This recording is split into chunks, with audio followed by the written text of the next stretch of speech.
క్రీస్తునందు ప్రియమైన సహోదర సహోదరులారా, మీకందరికీ ప్రభు అయిన యేసుక్రీస్తు నామమున శుభవందనం తెలుపుచున్నాను. ప్రియులారా, మనం ప్రారంభించినటువంటి గుణవతి అయిన స్త్రీలు సబ్జెక్ట్లో ఈరోజు మనము దెబోరా మరియు యాయేల్ గురించి మనం ధ్యానిస్తాం. ముఖ్యంగా సామెతలు 31 అధ్యాయంలో గుణవతి అయిన స్త్రీల గురించి ఇంట్రడక్షన్ చూసుకున్నాం. తర్వాత యెహోషాబతు గురించి, అలాగే షిఫ్రా మరియు పూయా మంత్రస్థానాల గురించి చూసాము, లేయా గురించి చూసాము, దెబోరా మరియు యాయేల్ ఈ ఇరువురి గురించి మనం చూస్తామండి.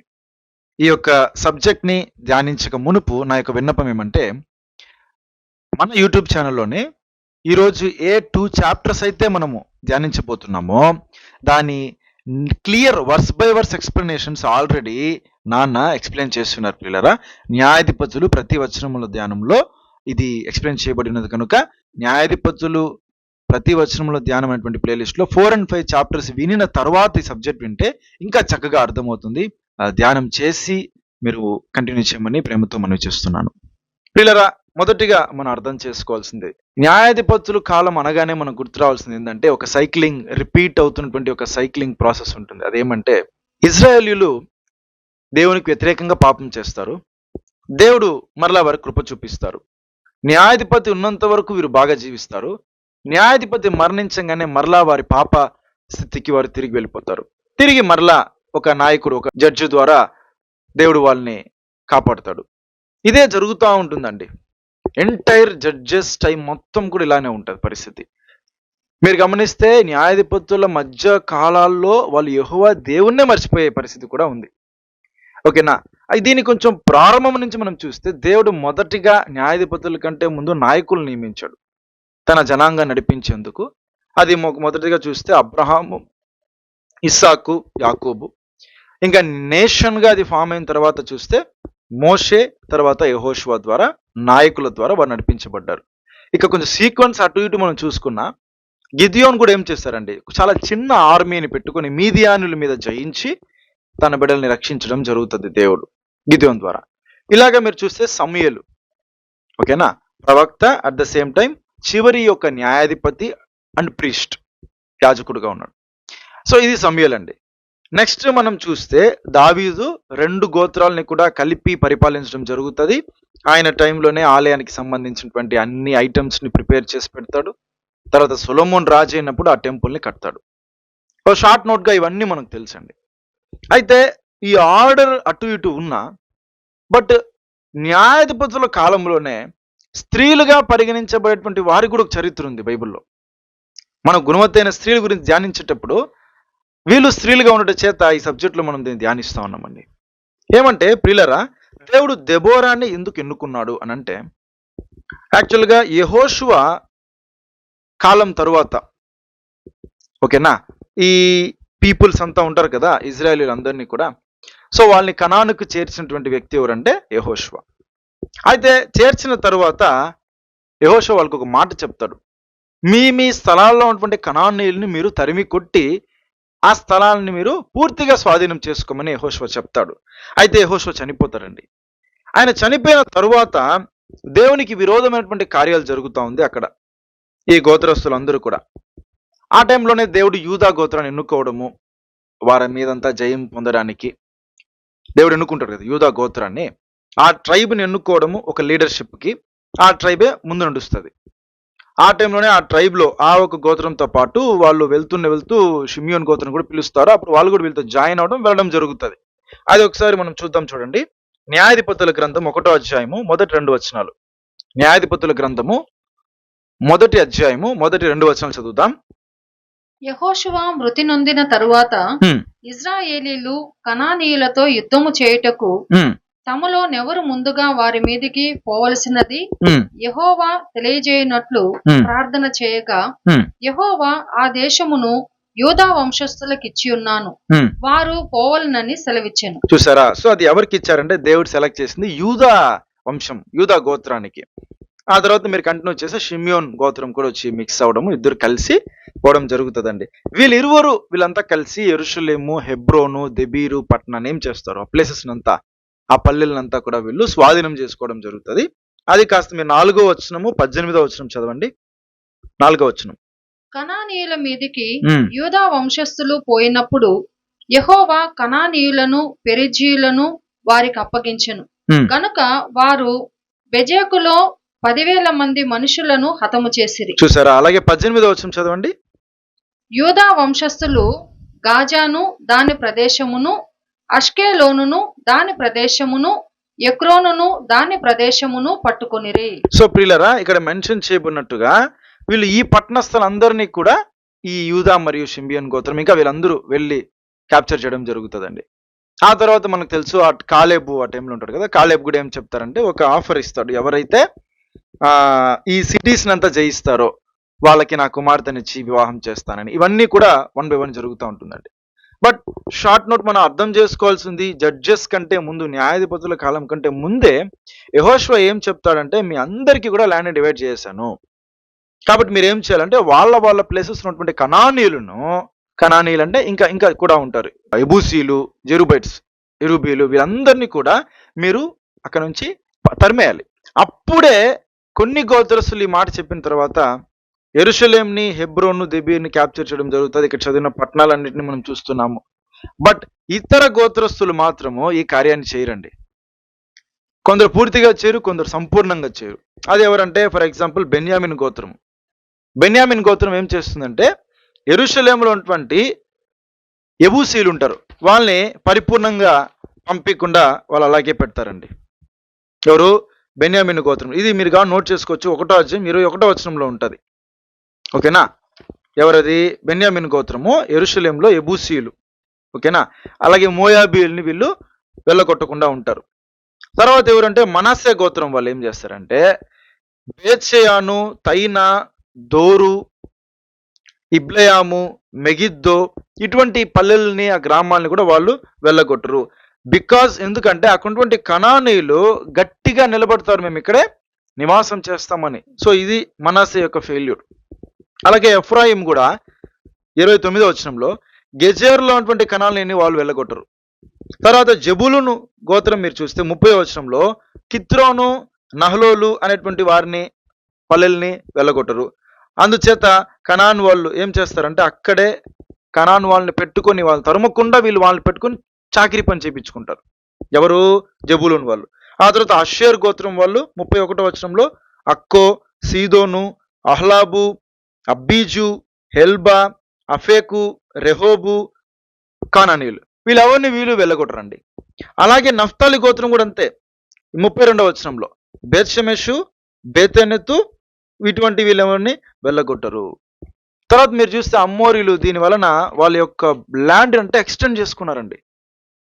నిజానికి ఈ యొక్క ప్రాబ్లమ్స్ అంతా అప్పట్లో వాళ్ళు సాల్వ్ చేస్తుంటే ఇప్పటికి ఈ సమస్య వచ్చేది కాదు ఇజ్రాయేలీలకి. ఇక్కడ అది అలాగే కంటిన్యూ అయింది చూడండి. కాబట్టి ప్రియులరా, యెహోషువ చెప్పింది అందుకే, మీరు ఎంత క్యాప్చర్ చేయడం ఇంపార్టెంట్ కాదు, మీరు క్యాప్చర్ చేసిన తర్వాత అక్కడ ఉన్నటువంటి ఈ అన్యులందరినీ కూడా మీరు వెళ్ళగొట్టాలి అని చెప్తే అది వీళ్ళెవ్వరు కూడా పరిపూర్ణంగా చేయరండి.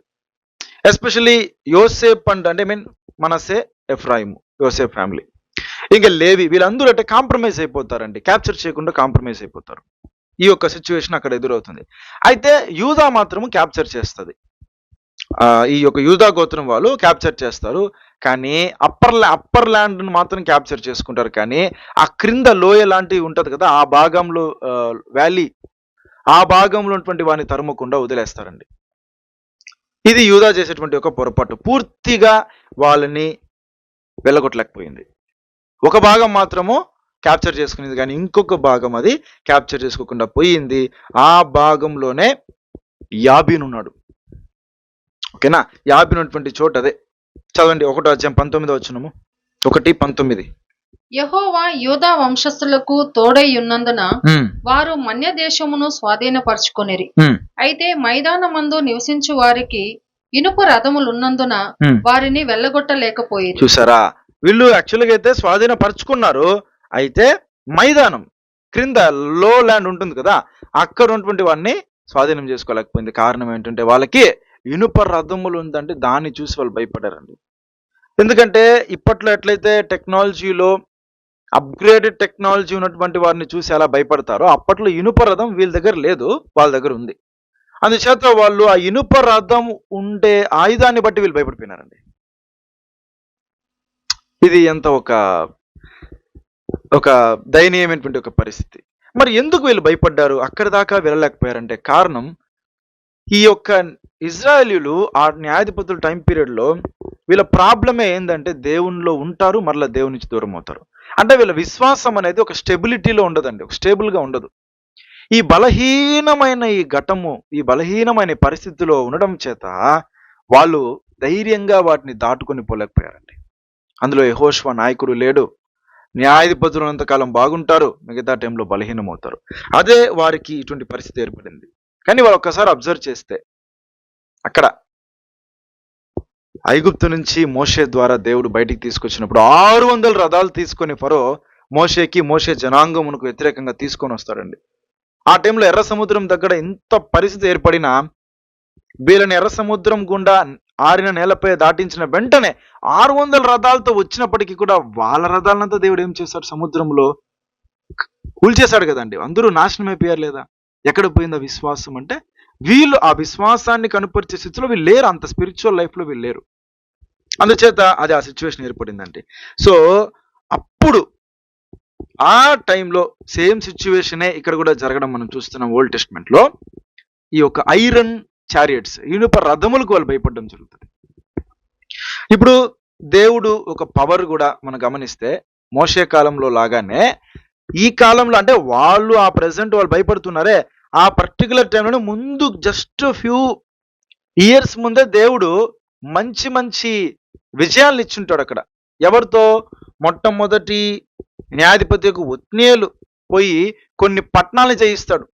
తర్వాత షమ్గర్ వచ్చుంటాడు. షమ్గర్ ఏం చేస్తారండి, పోయి ఈ ఫిలిస్తీన్ల దగ్గర ఉన్నటువంటి ఇజ్రాయెల్ అందరినీ విడిపించడానికి షమ్గర్ని పెట్టి దేవుడు విమోచించాడు లేదా? ఏంది ఆ ఒక్క ఆక్స్ గోడ్, ఆ ఒక్క దాంతోనే. చూడండి 3వ అధ్యాయం 31వ వచనం చదవండి. న్యాయాధిపతులు 3వ అధ్యాయం 31వ వచనము, 30వ వచనము. అతని తరువాత అనాతు కుమారుడైన షమ్గరు న్యాయాధిపతిగా ఉండేది. చూసారా, షమ్గర్ న్యాయాధిపతిగా ఉన్నాడు. అతడు ఫిలిస్తీన్లలో 600 మందిని మునుకోలు కర్రతో హతము చేశాడు. చూసారా పిల్లల, 600 మందిని ఒక మునుకోలు కర్ర, అది దాంతోనే హతం చేశారండి. అతడు ఇజ్రాయేలీయులను రక్షించను. ఇప్పుడు షమ్గర్ తర్వాత ఏహూదు ఉన్నాడు. అది నెక్స్ట్ చాప్టర్ 1st verse లో ఉంది. అప్పుడు ఈ ఒక కార్యాలంతా చూస్తూ ఉంటే వాళ్ళు దాన్ని విశ్వాసంతో వాళ్ళు దాన్ని గైకొని ఉండాల్సింది. నెక్స్ట్ అది 4th chapter లో మనం చూసేదే, ఇక్కడ వీళ్ళు పోయి దానికి భయపడి, ఇక్కడ ఈ పరిస్థితి కాస్త ఎక్కువ అయిపోయే ఇప్పుడు నెక్స్ట్ వీళ్ళందరినీ కూడా ఒక రాజు వాళ్ళ ఆధీనంలో పెట్టుకుంటాడు. ఓకేనా? సో మోసెస్ ఏమో రక్షించాడు, యెహోషువ ల్యాండ్ దగ్గర చేర్చాడు, ఆర్డర్ చేశాడు ఉన్న వాళ్ళందరినీ, కనానీయులందరినీ పంపించేయండి అని చెప్పి. బట్ వీళ్ళు ఆ పనిని చేయలేదు. వారు కూడా ఈ ఇజ్రాయేలుతోనే కలిసి వారు జీవించేశారు, వీరు వాళ్ళతో కలిసి జీవించడం జరిగిపోయిందండి. సో ఇదంతా మనం గమనిస్తే, ఒత్నీయులు కొన్ని పట్టణాలు జయించాడు, వీళ్ళు వాళ్ళతో కలిసి జీవించడానికి గల కారణం ఏమంటే చెప్తున్నానండి. ఒత్నీయులు ఉన్నంత వరకు బాగుందా, తర్వాత ఒత్నీయులు చనిపోగానే మళ్ళీ దేవునికి వ్యతిరేకంగా జీవిస్తారు. దేవుడు వీళ్ళని ఎత్తుకుని ఫిలిస్తీన్లకు అప్పగిస్తాడు. మళ్ళీ షమ్గర్ వచ్చి న్యాయాధిపతిగా వచ్చేసరికి, షమ్గర్ టైంలో ఏమవుతుంది, ఫిలిస్తీన్ల దగ్గర నుంచి ఇజ్రాయెల్ను రక్షించుకొని రావడం జరుగుతుంది. షమ్గర్ చనిపోయిన తర్వాత ఏహూదు వస్తాడు. ఏహూదు మరణించిన తర్వాత మరలా దేవునికి వ్యతిరేకంగా జీవిస్తారు ప్రియులరా. అప్పుడే దేవుడు ఏం చేస్తాడు, వీళ్ళని ఎత్తుకొని పోయి యాబీన్ చేతికి అప్పగిస్తాడు. యాబీన్ చేతికి అప్పగించడం జరుగుతుంది. ఆ రాజు దగ్గరే ఒక ప్రథమమైనటువంటి సైనికుడు ఉన్నాడు, అతని పేరే సిజరా. అతడు 900 ఇనుప రథములను మెయింటైన్ చేస్తున్నటువంటి ఒక వ్యక్తి. ఆల్రెడీ ఈ సిజరా ఒక కమాండింగ్ లో 20 సంవత్సరాలుగా ఇజ్రాయేలీలు బానిసలుగా అయిపోయింటారు. ఆ 20 సంవత్సరాలు వీళ్ళు చాలా బానిస బతుకుతుండే టైంలో మళ్ళీ నెక్స్ట్ అక్కడ వచ్చినటువంటి న్యాయాధిపతి ఎవర్రా అంటే దెబోరా. సో ఈ దెబోరా ఒక లేడీ అండి, ఒక లేడీ. ఓకేనా? ఈమె టైంలోనే నెక్స్ట్ ఇప్పుడు మనం ధ్యానించబోయేటువంటి గొప్ప కార్యము జరగబోతా ఉందండి. ఎందుకంటే ఆ ఒక్క ఇజ్రాయేలీలకు అవిశ్వాసం ఎక్కడ ఏర్పడిందంటే, 900 ఇనుప రథములు, వెపన్స్, ఇంకా సోల్జర్స్, వీళ్ళందరి యొక్క పవర్కి ఇజ్రాయేల్ ఎలా ఉన్నారంటే ఇంకా కూడా ఆ పరిస్థితికే ఉన్నారండి, అవిశ్వాసంతో ఉండడం జరుగుతాం. చూడండి 4వ అధ్యాయం 4వ వచనం, న్యాయాధిపతులు 4వ అధ్యాయము 4వ వచనము. ఆ కాలమున ఉమ్, లప్తి దోతునకు భార్య అయిన దెబోరా అను ఉమ్. ప్రవక్తి ఇజ్రాయేలీలకు న్యాయాధిపతినిగా ఉండెను. చూసారా? సో ప్రియులరా, ఇక్కడ లేడీ ఈమె న్యాయాధిపతిగా ఉంది. సో దీన్ని బట్టి అందరూ ఎలా అర్థం చేసుకుంటారంటే దేవుడు లేడీస్ కి మంచి ఫ్రీడమ్ ఇచ్చాడు. లైక్ ఇప్పట్లో ఉన్న పరిస్థితిని బట్టి చూస్తే ప్రీచర్ అయ్యేటువంటి ఒక అవకాశము ఉంది అన్నట్లుగా.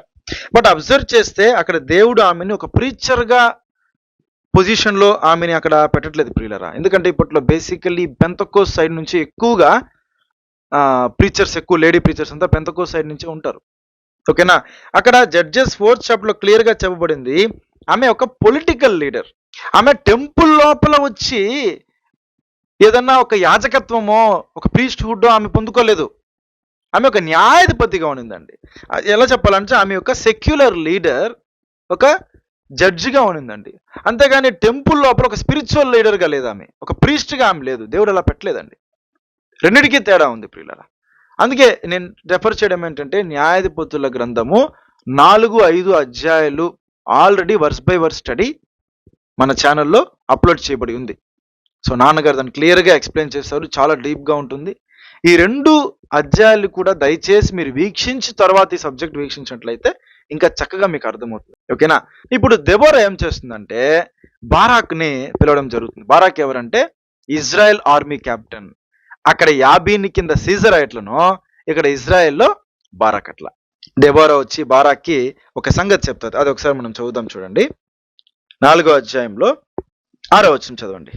ఆమె నఫ్తాలి కేదోషులో నుండి అబీనోయాము కుమారుడైన బారాకును పిలువనంపించి అతనితో ఇట్లనెను, నీవు వెళ్లి నఫ్తాలీయులలోను జెబులూనీయులలోను 10,000 మంది మనుషులను తాబోరు కొండ యొద్దకు రప్పించుము. సో ఇది ఎవరితో చెప్పిందంటే బారాక్ తో చెప్పడం జరిగింది ప్రియులరా.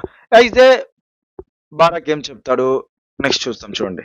నేను నీ దగ్గరకు యాబీను సేనాధిపతి అయిన సీసెరాను అతని రథములను అతని సైన్యమును కీషోను ఏటి యొద్దకు కూర్చి నీ చేతికి అతనిని అప్పగించదనని ఇజ్రాయేలీల దేవుడైన యెహోవా సెలవిచ్చి ఉండలేదా అని దెబోరా చెప్పగా. సో యాక్చువల్ గా ఈ వచనాలు చదివి కొందరు ఏం అర్థం చేసుకుంటారంటే దేవుడు దెబోరాతో మాట్లాడి దెబోరాపై బారాక్ తో మాట్లాడినట్టుగా అనుకుంటారు. ఓకేనా? కానీ యాక్చువల్ గా దేవుడు మాట్లాడింది బారాక్ తో. దాన్ని దెబోరా ఏం చేస్తుందంటే అతన్ని దేవుడు చెప్పాడు కదా అని జ్ఞాపకం చేస్తా ఉంది బారాక్ తో. ఓకేనా? అక్కడ బారాక్ తో దెబోరా దాన్ని జ్ఞాపకం చేస్తా ఉంది. అదే అక్కడ చెప్తా ఉందండి. ఏం చెప్పింది? దేవుడిని యెహోవా సెలవిచ్చి ఉండలేదా? చెప్పలేదు. అది అంటే ఇప్పుడు బారాక్తో దేవుడే మాట్లాడకపోతే అప్పుడుదా దెబోరా వచ్చి బారాక్తో చెప్తూ ఉంటే బారాక్ అది కొత్తగా కదా ఉంటుంది. కానీ అక్కడ ఆల్రెడీ తెలిసిన విషయం బారాకుకి. సో చెప్పాడు కదా అంటే ఎస్ అన్నట్లే ఉన్నాడు అక్కడ. ఓకేనా? ఇంకా చెప్పాలంటే మనము ఆమెని డిస్క్రిమినేట్ చేయట్లేదు, కానీ ఇన్ఫ్యాక్ట్ దెబోరా ఎంత నాలెడ్జ్డ్ పర్సన్గా ఉంటే అక్కడ ఉన్నటువంటి జనులందరూ కూడా ఆమె దగ్గరకు వచ్చి వాళ్ళ ప్రాబ్లమ్స్కి సొల్యూషన్ తీసుకుంటారండి. చదవండి 5వ వచనం చదవండి. ఆమె ఒక లా తెలిసినటువంటి ఒక వ్యక్తి, ధర్మశాస్త్రం గురించి జ్ఞానం ఉన్నటువంటి ఒక వ్యక్తి, లేవీల యొక్క ప్రాధాన్యతను ఎరిగినటువంటి వ్యక్తి. ఓకేనా? కుటుంబముల యొక్క ఇష్యూస్ ఆమె దగ్గరకు వస్తే దాన్ని కూడా పరిగణించగలటువంటి, దానికి కూడా ఒక సొల్యూషన్ ఇవ్వగలిగినటువంటి ఒక వ్యక్తి. స్పిరిచువల్ ప్రిన్సిపల్స్ అంటే ఆత్మీయ జీవితమునకు తగినటువంటి ఒక ప్రిన్సిపల్స్ ఆమె ఎరిగినటువంటి ఒక వ్యక్తి ప్రియులరా. 5వ వచనం చదవండి. ఆమె ఎఫ్రాయిమీయుల మన్యమందలి రామాకును బేతేలుకును మధ్యనున్న దెబోరా సరళ వృక్షము క్రింద తీర్పుకై కూర్చుండట కద్దు.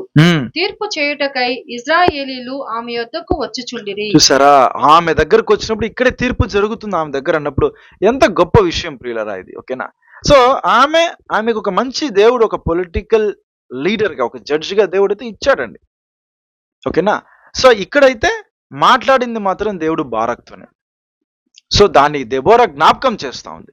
ఓకేనా? అది మనం అర్థం చేసుకోవాలి ప్రియులారా. అయితే బారాక్ ఒక కండిషన్ పెడతాడు, మీరు కూడా నాతో పాటు వచ్చే పని అయితే నేను అక్కడికి వెళ్తాను, లేదంటే నేను వెళ్ళను అని అంటున్నాడండి. చదవండి నెక్స్ట్ వచనం. ఎక్కడది? 8వ వచనం చదవండి. బారాకు నీవు నాతో కూడా వచ్చిన ఎడల నేను వెళ్ళెదను, కానీ నీవు నాతో కూడా రాని ఎడల నేను వెళ్ళనని ఆమెతో చెప్పాను. ఓకేనా? సో బారాక్ ఇలా చెప్తున్నాడండి. దీన్ని ఎలా అర్థం చేసుకుంటారంటే కొంతమంది బారాక్కి అవిశ్వాసం ఉంది అని అనుకుంటామండి. సో అక్కడ అవిశ్వాసం కాదు కానీ ఒక న్యాచురల్ ఫియర్ అంతే అండి. ఆయన ఒక కండిషన్ పెడుతున్నాడు. ఆయన వెళ్ళాడు, చివరికి వెళ్ళకుండా లేదు. సో బేసిక్గా ఒక మనిషికి ఎట్లా న్యాచురల్ ఫియర్, సపోజ్ దేవుడు మోషేని పిలిచినప్పుడు మోషే నేను వెళ్ళను ఐగుప్తుల నుంచి వాళ్ళని రక్షించడానికి అని చెప్పేటప్పుడు ఎట్లయితే ఆయన తన భయాన్ని కనుపరిచాడో, అవిశ్వాసం కాదు అది. ఒక భయం న్యాచురల్, ఒక మనిషికి ఉన్నటువంటి ఒక natural fear. But again Moses వెళ్ళాడా లేదా? వెళ్ళాడు ప్రియులారా. అలాగే ఇక్కడ ఆయనకు ఉన్నటువంటి ఒక న్యాచురల్ ఫియర్ అంతే కానీ ఆయన ఎటువంటి అవిశ్వాసానికి పాల్పడలేదండి. బట్ దెబోరాని కూడా రమ్మని అడుగుతున్నా, ఆమె ఒక న్యాయాధిపత్య స్థానంలో ఉంది, ఆమెను కూడా ఈ యుద్ధం జరిగేటప్పుడు కూడా రావాలి అని ఆయన అనుకుంటున్నాడు ప్రియులారా. అదే అక్కడ జరిగింది. ఓకేనా? అప్పుడు దెబోరా ఏం చెప్తాది? నేను వస్తానని చెప్తాది. 9వ వచనం చదవండి. అప్పుడు ఆమె, నీతో నేను అగత్యముగా వచ్చేదను, అయితే నీవు చేయు ప్రయాణము వలన నీకు ఘనత కలుగదు. యెహోవా ఒక స్త్రీ చేతికి సీసెరాను అప్పగించునని చెప్పి తాను లేచి బారాకుతో కూడా కేదేషునకు వెళ్ళెను. చూసారా? అయితే ఇక్కడ ఒక పెద్ద విషయం చెప్తాను దెబోరా, నేను నీతో వస్తాను, మనం వెళ్దాము. బట్ అట్ లాస్ట్ ఈ యొక్క విజయంలో మాత్రం ఘనతను దేవుడు ఒక స్త్రీకి ఇవ్వబోతున్నాడు అని అక్కడ ఆమె చెప్పడం జరిగింది. కరెక్టేనా? యెహోవా ఒక స్త్రీ చేతికి సీసెరాను అప్పగించారు. సీసెరా ఎవరు? యాబీన్ కింద ఉన్నటువంటి ఆ 900 ఇనుప రథములు పెట్టుకున్న సైన్యం పెట్టుకున్నటువంటి సైన్యాధిపతి, ఆర్మీ హెడ్. సో అతన్ని చంపబోతున్నారు వీళ్ళు, కానీ చంపేది మాత్రం ఒక స్త్రీ చంపబోతా ఉంది. ఆ ఘనత ఆమెకే దక్కుతుంది, నీకు కాదు అని బారాకుతో దెబోరా చెప్పడం జరుగుతుంది. ఎస్, దానికి వాళ్ళందరూ సంతోషమే. ఇక్కడ ఒక మంచి విషయం ఏంటంటే వీళ్ళ ముగ్గురిని ఆలోచించేటప్పుడు, ఎస్పెషల్లీ ఈ పర్టికులర్ టైం వరకు దెబోరా, బారాకు, వీళ్ళు ఎక్కడ కూడా తమకు ఘనత రావాలని కోరుకోవట్లేదండి. అన్ని చోట్ల కూడా కార్యం జరిగించేవాడు దేవుడే అని వారి విశ్వాసం, దేవునికే మహిమ ఘనత పొందుకోవడము వీళ్ళు దానికి ఉదాహరణగా ఉన్నారు ప్రియులారా. మీరు చూస్తే 4వ అధ్యాయంలో 15వ వచనం చూడండి. 15వ వచనము. బారాకు వారిని హతము చేయునట్లు యెహోవా సీసెరాను అతని రథములన్నింటినీ అతని సర్వసేనను కలవరపరచ. చాలండి. సో అక్కడ ఏం మెన్షన్ అయింది? బారాకు వారిని హతం చేయనట్లు యెహోవా. బారాకు పై హతం చేయాలంటే ఫస్ట్ అక్కడ ఎవరు కార్యం చేయాలి? అక్కడ యెహోవా. అదే అండి అక్కడ వారి విశ్వాసం. ఈ కార్యం చేసింది ఎవరు? అక్కడ యెహోవా దేవుడు చేసినటువంటి కార్యము. అలాగే 23వ వచనంలో చూడండి. ఆ దినమున, అదే 4th chapter 23 verse, ఆ దినమున దేవుడు ఇశ్రాయేలీయుల ఎదుట కనాను రాజైన యాబీను అనొచ్చును. అక్కడ కార్యం చేసింది ఎవరు? దేవుని కార్యం. సో అక్కడ కార్యం జరిగించేదంతా దేవుడు కాబట్టి ఈ హానర్ అంతా, ఈ మర్యాద, ఘనత, మహిమ అంతా దేవునికే. సో ఇక్కడ వీళ్ళందరూ ఆ లీడర్షిప్ ని ఎవరికి ఇస్తున్నారంటే, ఆ ఘనతను ఎవరికి ఇస్తున్నారంటే దేవునికి ఇస్తున్నారు పిల్లరా. అందుచేత వీళ్ళు నెక్స్ట్ 5th chapter లో అంతా దేవుణ్ణి పాడుతారు. దెబోరా పాట రాసి దేవుని మహింపరుస్తుంది, ఉన్నటువంటి వారు అందరినీ కూడా పాడమని చెప్తుంది. సో వీళ్ళలో ఉన్నటువంటి ఒక మంచి క్యారెక్టర్ ఏంటంటే ఎక్కడ కూడా అతిశయం లేదు పిల్లరా. లిటరల్లీ వీళ్ళు పోయి పోరాడుతూ, వీళ్ళు పోయి యుద్ధం చేస్తున్నప్పటికీ దేవునికి ఆ లీడర్షిప్ ని వాళ్ళు ఇస్తున్నారు. అది మనం అర్థం చేసుకోవాలి. ఇక ముఖ్యమైనటువంటి ఆ సీసెరాని ఎలా చంపారనే దానికి మనము టాపిక్ లోకి వెళ్తే, అదే 4వ అధ్యాయము 17 నుంచి దానికి సంబంధించిన విషయం ఉంది ప్రియులరా. ఏంటంటే ఇప్పుడు దేవుడు కలవరపరుస్తాడు ఎవరిని? ఆ పర్టికులర్ ప్లేస్ కి వీళ్ళు వెళ్తారు. ఏమండి ఆ ప్లేస్? కీషోన్ ఏటి యొద్దకు వీళ్ళందరూ వెళ్తారు. వెళ్ళిన తర్వాత సీసెరా సైన్యం అంతాని దేవుడు కలవరపరిచినప్పుడు బారాకు సైన్యం మొత్తం పోయి వాళ్ళని చంపడం జరుగుతుంది. అయితే అప్పుడు ఆ సీసెరా మాత్రము జంప్ అయి వెళ్ళిపోతాడండి, ఎస్కేప్ అయిపోయి వెళ్ళిపోతా ఉంటాడు ప్రియులరా. ఎక్కడికి వెళ్తాడు అని మనం చూస్తే, యాక్చువల్గా హెబెర్ అనేటువంటి ఒక వ్యక్తి యొక్క భార్య యాయేల్. ఈ హెబెర్ అనేటువంటి ఒక వ్యక్తి ఎవరంటే, ఈ అబ్రహాం లైన్లోనే వచ్చి మోషే యొక్క మామకు సంబంధించిన కెనైట్స్, ఓకేనా, వాళ్ళ బంధుత్వంలో ఉన్నటువంటి వ్యక్తి. సో ఈ సీసెరాకు, అలాగే ఈ సీసెరాని చంపబోయేటువంటి ఒక స్త్రీ ఉంది చూడండి, ఆమె భర్త హెబెరుకు ఒక మంచి ఫ్రెండ్షిప్ ఉంది. అందుచేత ఈ సీసెరా తప్పించుకొని నేరుగా యాయేల్ అటువంటి ఒక స్త్రీల యొక్క గుడారాల లోపలికి వెళ్తాడు. ఎందుకంటే అప్పట్లో అంతా మీరు గమనిస్తే అబ్రహాం టైంలో సారాకి సపరేట్ గుడారమే ఉంటుంది. అది కావాలంటే మీరు చూడొచ్చు, బైబిల్ అది ఉంది. అలాగే లేయాకి ఒక సపరేట్ గుడారం ఉంటుంది. అదే విధంగా అక్కడ యాయేలు కూడా స్త్రీలందరూ సెపరేట్ గుడారాలు, పురుషులు అక్కడికి రాకూడదు అంటిల్ అండ్ అన్లెస్ వాళ్ళ ఫ్యామిలీ అంతే. ఇప్పుడు ఈ విషయము తెలుసుకున్న సీజరా నేరుగా ఎక్కడికి వెళ్తున్నాడు? యాయేలు అనేటువంటి ఒక స్త్రీ యొక్క గుడారం దగ్గరికి వెళ్తున్నాడండి, తెలిసిన వాళ్ళు కదా అనేసి. ఓకేనా, అదొకసారి చదువుదాం చూడండి. 4వ వచనం 17వ వచనం నుంచి. హాసోరు రాజైన యాబీనుకును కనానీయుడైన హెబేరు వంశస్థులకును సమాధానము కలిగి ఉండెను. ఓకేనా, అదే మనం ఇప్పుడు మాట్లాడింది. హాసోర్ రాజు యాబీని కిందనే కదా సీజరా ఉండేది. ఆ విషయం సీజరాకు తెలుసు, యాబీనుకు హెబేరుకు మధ్య ఒక మంచి బంధం ఉందని చెప్పి. అందుచేత సీజరా అక్కడికి వెళ్తున్నాడు. అదే అక్కడ చెప్పబడింది, హాసోర్ రాజు అనే యాబీనుకును కయీనీయుడైన హెబేరు వంశస్థులకును సమాధానం కలిగిండును గనుక సీసెరా కాళీ నడకను కయీనీయుడకు హెబేరు భార్య అయిన యాయేలు గుడారమునకు పారిపోయిను. కరెక్ట్ గా లేడీ గుడారం దగ్గరికి వెళ్తున్నాడు. ఎందుకంటే లేడీస్ ఉన్నటువంటి గుడారాల లోపలికి పురుషులు ఎవరు కూడా రారు గనుక అక్కడికి వెళ్ళి ఈయన దానుకుంటే ఈ బారాక్ సైన్యం వచ్చి ఏం చేయదు, ఆయన్ని చంపదు అనుకుని ఆయన అక్కడ వెళ్ళడం జరుగుతుంది. చూడండి, కన్ను చేయండి 18. అప్పుడు యాయేలు సీసెరాను ఎదుర్కొనబోయి అతనిని చూచి, నా ఏలినవాడా, నా తట్టు తిరుగుము భయపడకుమని చెప్పినందుకు అతడు ఆమె గుడారమును జొచ్చెను. ఆమె గొంగలితో అతని కప్పగా అతడు దప్పికొని ఉన్నాను. సో ఆయన రావడం, ఈమె ఆయన ఎదుర్కోవడం, రండి అని చెప్పి ఆయన మంచిగా ఆహ్వానించి ఆయన లోపల ప్రవేశించుకుని ఆయనకి దాహంగా ఉంటే ఆయనకి నీళ్ళు ఇవ్వడం అన్ని జరుగుతుంది. నెక్స్ట్ ఆయన రెస్ట్ తీసుకోవడానికి ఫుల్ అలసిపోయి రెస్ట్ తీసుకుంటూ ఒక మాట అంటాడు, ఎవరు వచ్చినా కూడా ఏమే నేను ఇక్కడ ఉన్నానని తెలియకుండానట్లు నువ్వు జాగ్రత్తగా చూసుకొని చెప్పగానే రైట్ ఓకే మీరు రెస్ట్ తీసుకోండి అని చెప్పడం జరుగుతుంది. కంటిన్యూ చేయండి. ఆమె గొంగలితో అతన్ని కప్పగా అతడు దప్పికొని ఉన్నాను, దయచేసి దాహమునకు కొంచెము నీళ్ళిమ్మని ఆమెను అడిగాను. ఆమె ఒక పాల బుడ్డి విప్పి అతనికి దాహం ఇచ్చి అతని కప్పుచుండగా అతడు గుడారపు ద్వారమున నిలిచి ఉండుము, ఎవడే కాని లోపలికి వచ్చి ఇక్కడ నెవడైనా నున్నాడా అని నిన్ను అడిగిన ఎడల నీవు ఎవడునూ లేడని చెప్పవలనెను. పిమ్మట హెబేరు భార్య అయిన యాయేలు గుడారపు మేకు తీసుకొని సుత్తె చేత పట్టుకొని అతని యొద్దకు మెల్లగా వచ్చి అతనికి అలసట చేత గాఢ నిద్ర కలిగి ఉండగా నేలకు దిగునట్లు ఆ మేకును అతని కణతలలో దిగగొట్టగా. చాలండి, ఎంత ఒక గొప్ప విషయం జరగబోతుందంటే ఈ సీన్ లో. ఓకే మీరు రండి రెస్ట్ తీసుకొని మంచిగానే తీసి లోపల పనుకొని పెట్టి అతన్ని తీసుకొని ఒక ప్లేస్ లో పెట్టడానికి ఆమె మంచిగా ఆహ్వానించాడు, పెడుతుందండి. పెట్టిన తర్వాత ఆమె చేసిన పని ఏమంటే ఆ గుడారపు మేకని తీసుకొని శుద్ధి తీసుకొని ఆయన ఇలా పడుకో ఉంటాడండి. ఇలా పడుకున్నప్పుడు ఈ ప్లేస్ లో నుంచి ఏం చేసిందండి, కన్నత్తలలో దిగగొడితే అది బయటకు వచ్చి నేల లోపలికి పోయిందంట. అంటే ఎంత ఒక భయంకరమైనటువంటి ఒక సీన్ అండి అది. అయితే ఆమె ఎందుకని అంత పెద్ద కార్యం చేసిందంటే పిల్లరా, ఆ వ్యక్తి దేవుని జనాంగం మీదికి వచ్చినటువంటి వ్యక్తి సీజరా. సో ఇటువంటి వ్యక్తి వలన నా దేవుని జనులకు ఏం జరగకూడదు, హాని జరగకుండానట్లు ఆమె ఆ స్త్రీ చేత సీజర్ చంపడం జరుగుతుంది. ఈ విషయమే దెబోరా అక్కడ బారాకు చెప్పిందండి. మనం వెళ్తాం యుద్ధానికి, కానీ ఆ ఘనత నీకు రాదు, సీజరాని చంపినటువంటి ఘనత నీకు రాదు, ఒక స్త్రీ చేతిలో అతడు చనిపోతాడు, ఆ ఘనత ఒక స్త్రీకి చెందబోతా ఉంది దేవుడు చెప్పినట్టుగా అని చెప్పాడే. ఆ కార్యమే ఈ కార్యం ప్రియులరా. సో ఈ యొక్క సీజర్ అని యాయేలు అటువంటి హెబేరు భార్య చంపడం ఎంత పెద్ద విషయం, ఎంత ధైర్యం ఇది, ఎంత గొప్ప ధైర్యం అండి ఇది. అయితే ఇక్కడ మనం అబ్జర్వ్ చేస్తే ఈ కార్యం అంతా జరిగించిందే దేవుడే. అతడు ఎస్కేప్ ఎక్కడికో వెళ్లకుండా ఇక్కడికి రప్పించింది దేవుడు. ఇక్కడ ఈమె అతన్ని చంపడానికి ది ప్లాన్ లో ఆమెకి తోడున్నది దేవుడు. దానికి వీరందరూ కూడా ధైర్యంగా నిలబడ్డారు ప్రియులారా. అక్కడ దెబోరా కానీ ఇక్కడ యాయేల్ కానీ.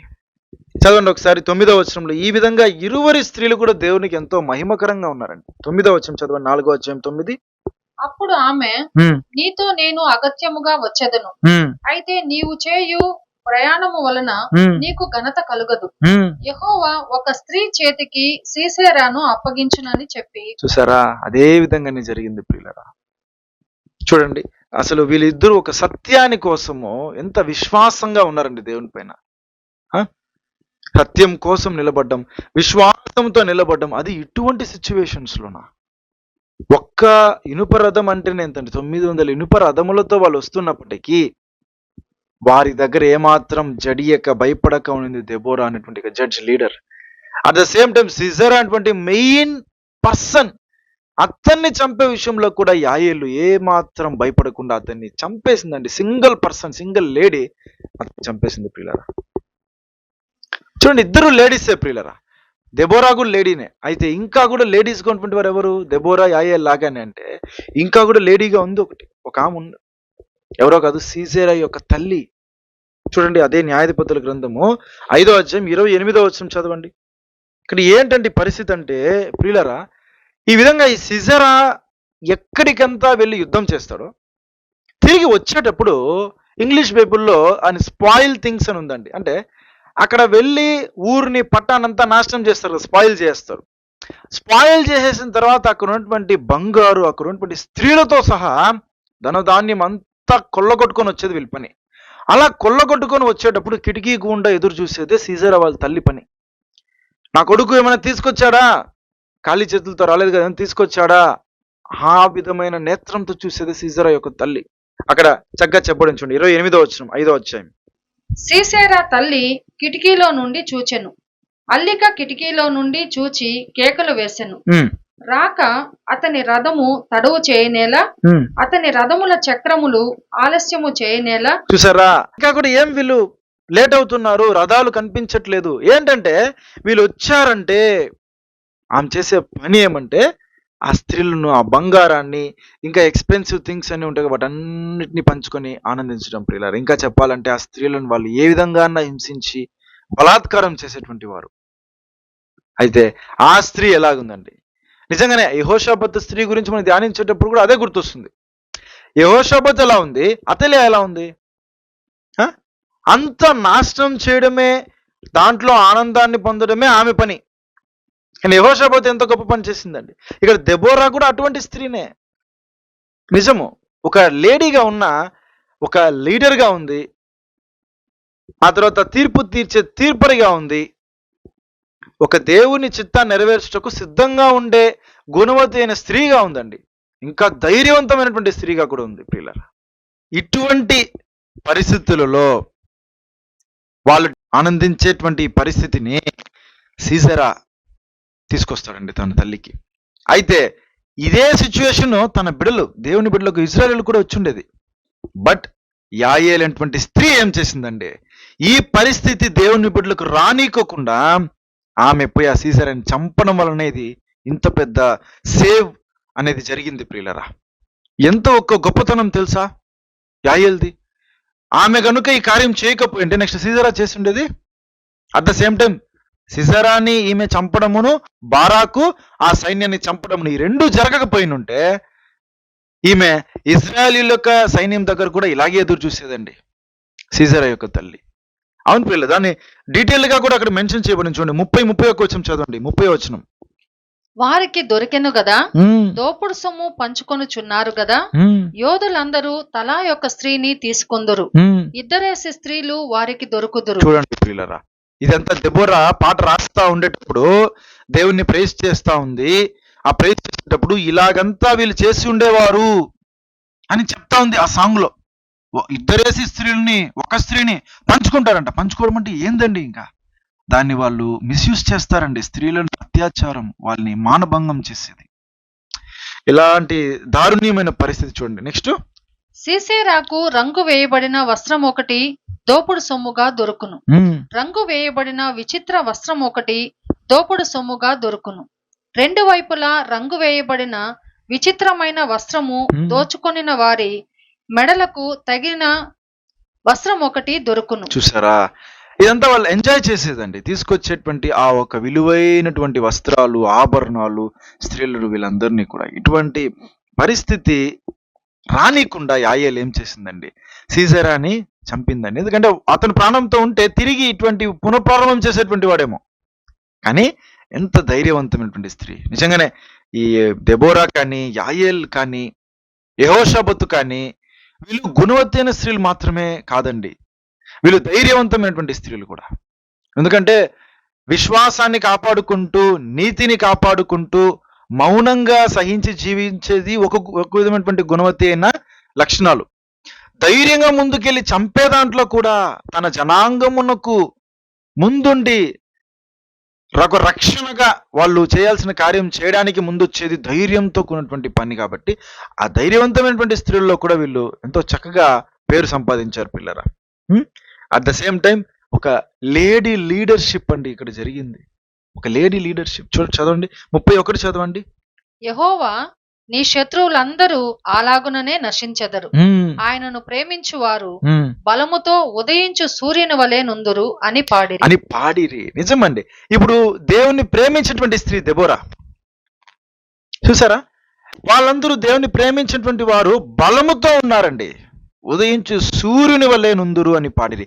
అయితే దేవునికి శత్రువులుగా ఉన్నటువంటి వారు ఏమనేది అలాగూ నశించేదారు. ఇప్పుడు జరిగింది అదే అండి. అక్కడ ఆమె అదే పాడుతా ఉంది. ఎంత ఒక గొప్ప లీడర్ అండి నిజంగా డెబోరా అనేటువంటి పరిస్థితి.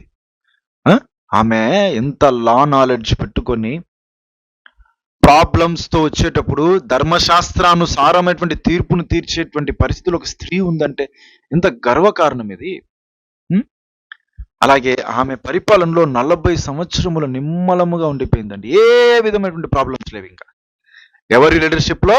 ఒక స్త్రీ యొక్క లీడర్షిప్ లో. ఇది వీళ్ళరా మొదటి నుంచి ఒత్నియేలు, షమ్గరు, ఏహుదు అది ఒక లెక్క. ఒక స్త్రీ న్యాయాధిపతిగా ఉన్నప్పుడు ఆమె లీడర్షిప్ లో 40 years ఆఫ్ టైమ్ నిమ్మలంగా ఉందనేటప్పుడు ఇది చాలా నోట్ చేయాల్సిన ఒక విషయము. అంటే స్త్రీ పురుషునకు భేదం లేదు దేవుని ఉద్దేశంలో. దేంట్లో? దేవుని ఉద్దేశంలో అంటే దేవుడు బ్లెస్ చేస్తే, దేవుడిచ్చే ఆశీర్వాదములు. ఓకేనా? ఎంత గొప్ప విషయం ప్రియులరా. ఆమె లీడర్షిప్ అనేది ఒక ఎగ్జాంపుల్ గా ఉందండి. నిజంగా ఈ 4 and 5 చాప్టర్స్ లో మనకి నీట్గా అర్థమయ్యేది ఏమంటే, 4th చాప్టర్ అంతా కూడా వాళ్ళు వేసేటువంటి ప్లాన్, యాబీను, సీజరాను వాళ్ళ మొత్తం ఆర్మీని ఎలాగా నాశనం చేయాలన్నటువంటి ప్లాన్ గురించి 4th చాప్టర్ లో ఉంది. 5th చాప్టర్ లో ఆ ఒక వేసినటువంటి ఆ ప్లాన్ అనుసరించి వారి బ్యాటిల్ ఎలా జరిగింది, ఆ యుద్ధం ఎలా జరిగింది, సీజరా ఎలా చంపబడ్డాడు. ఓకేనా? వీటన్నిటి గురించి, ముఖ్యంగా ఈ విజయాన్ని గురించినటువంటి పాట దెబోరా పాడమని చెప్పడము, దేవుని మహిమపరచడము, ఇవన్నీ 5th చాప్టర్ లో ఉంది ప్రియులరా. సో కాబట్టి నా యొక్క సజెషన్ ఏమంటే, మరలా ఈ సబ్జెక్ట్ ని ధ్యానించేటువంటి వారు 4 and 5 chapters verse by verse study, ఈ 2 చాప్టర్స్ కూడా ప్లేలిస్ట్ లో వెళ్తే మన YouTube channel Bible doctrines YouTube ఛానల్లో ప్లేలిస్ట్ లో Judges verse by verse study ఒక సెపరేట్ ప్లేలిస్ట్ ఉంది. న్యాయాధిపతులు ప్రతి వచనంలో ధ్యానము. అందులో 4-5 అధ్యాయాల్లో ఉన్నటువంటి ప్రతి వచనానికి క్లియర్ ఎక్స్ప్లెనేషన్స్ ఉన్నాయి. 4 and 5 కాదండి, ఎంటైర్ సిరీసే మీరు కనుక ధ్యానిస్తే మీ ఆత్మీయ జీవితం మనకి చాలా మేలుకరంగా ఉంటుందని మీ ప్రేమతో మనవి చేస్తున్నానండి. మరి ప్రియులారా, ఇంతవరకు మీరందరూ ఓపికతో మీరు విన్నందుకు మీకు హృదయపూర్వక వందనం తెలియజేస్తూ, ఈ యొక్క వాక్యాన్ని మీ యొక్క క్రైస్తవ కుటుంబీకులకును, సోదర సోదరులకి కూడా, క్రిస్టియన్ ఫ్రెండ్స్కి మీరు షేర్ చేయండి. అలాగే దాని ద్వారా వారు కూడా ఆత్మీయమైన మేలు పొందాలని ఆశిస్తూ మనవి చేస్తున్నాను. అందరికీ వందనములు. మరి యొక్క వారము ఇంకొక స్త్రీ గురించి మనం ధ్యానిస్తాం. అందరికీ వందనములు.